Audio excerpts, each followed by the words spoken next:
وہی اولاد دینے والا ہے، سارے کام کرنے والی ذات اکیلے اللہ کی ذات ہے۔ انہوں نے چونکہ ڈھیر سارے الہ بنا رکھے تھے، اس لیے وہ ان سب کو چھوڑ کر الہ واحدہ کو ماننے کے لیے تیار تھے۔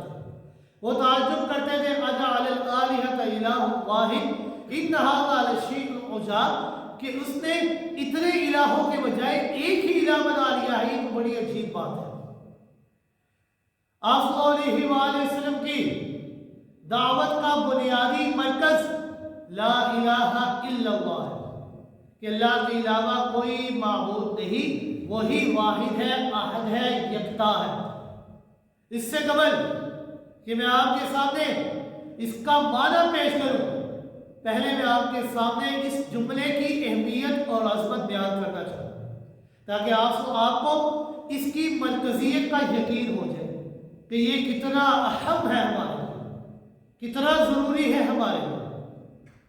یہ جملہ بظاہر تو چھوٹا سا ہمیں نظر آتا ہے، 4 الفاظوں کے اوپر مشتمل ہے، لا الہ الا اللہ، 4 الفاظوں کا ایک چھوٹا سا جملہ ہے، لیکن اس پوری کائنات کا مرکز اور محور اسی جملے کے اوپر ہے۔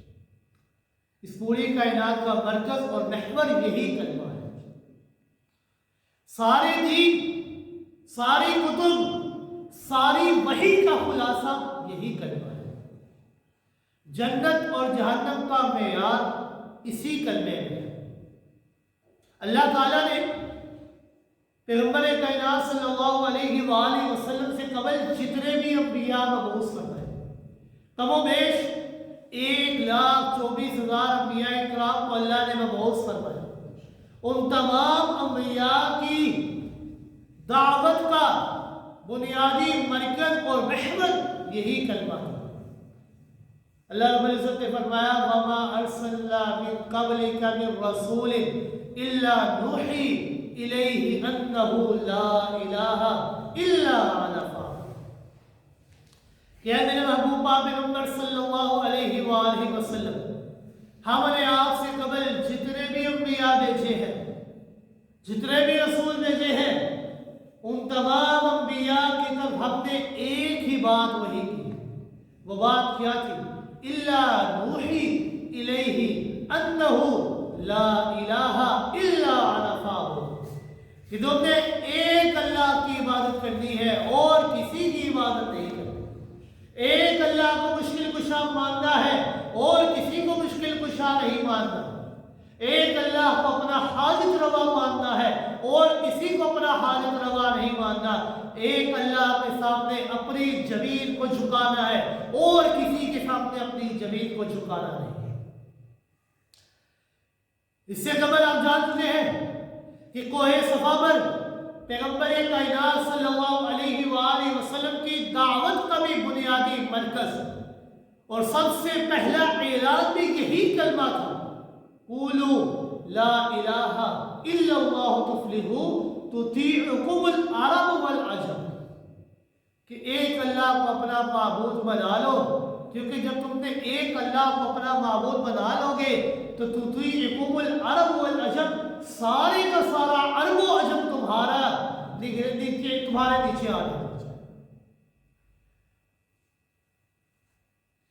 کیونکہ یہی اللہ جس کے ساتھ ہو جائے اس کو بھی کسی اور کی ضرورت نہیں پڑتی، کیونکہ یہی وہ کلمہ ہے کہ اگر یہ کلمہ انسان کے پاس آ جائے، ساری کائنات مل کر بھی اس کلمے کا مقابلہ نہیں کر سکتی۔ حدیث شریف میں آتا ہے کہ ایک دفعہ سیدنا موسیٰ علیہ السلام نے اللہ رب العزت سے عرض کیا علمنی شیئا اذکرک بہ، کہ اللہ مجھے ایک خاص وظیفہ سکھائیے کہ جس کے ذریعے میں آپ کو یاد کیا۔ سیدنا موسیٰ علیہ السلام جو کہ اللہ کے کلیم ہے، اللہ رب العزت سے عرض کر رہے ہیں کہ اللہ مجھے ایک خاص وظیفہ سکھائیے کہ جس وظیفے کی بنیاد پر میں آپ کو یاد کیا۔ اللہ تعالیٰ نے جواباً ارشاد فرمایا کہ اے موسیٰ لا الہ الا اللہ کو کثرت سے پڑھا۔ سیدنا موسیٰ علیہ السلام بڑے حیران ہوئے اور عرض کرنے لگے کہ اے اللہ مجھے کوئی خاص وظیفہ بتائیے. یہ تو تمام کے تمام لوگ پڑھتے ہیں. دائرہ اسلام کے اندر داخل ہونے کے لیے لا الہ الا اللہ کا اقرار کرنا پڑتا ہے. لہذا مجھے کوئی خاص وظیفہ بتائیے جو صرف میرے ہی ساتھ خاص ہو.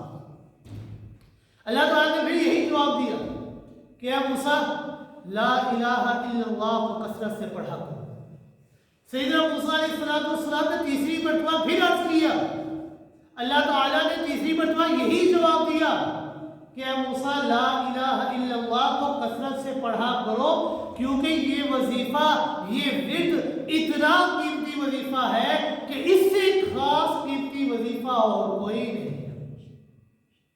کیوں؟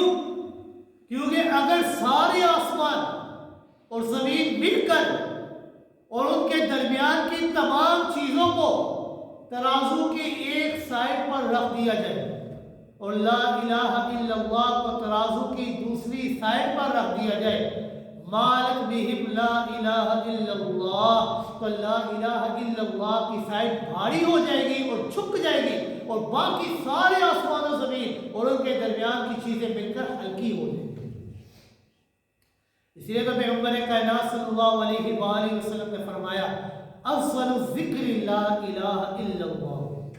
افضل ترین ذکر بہترین ذکر لا الہ الا اللہ ہے.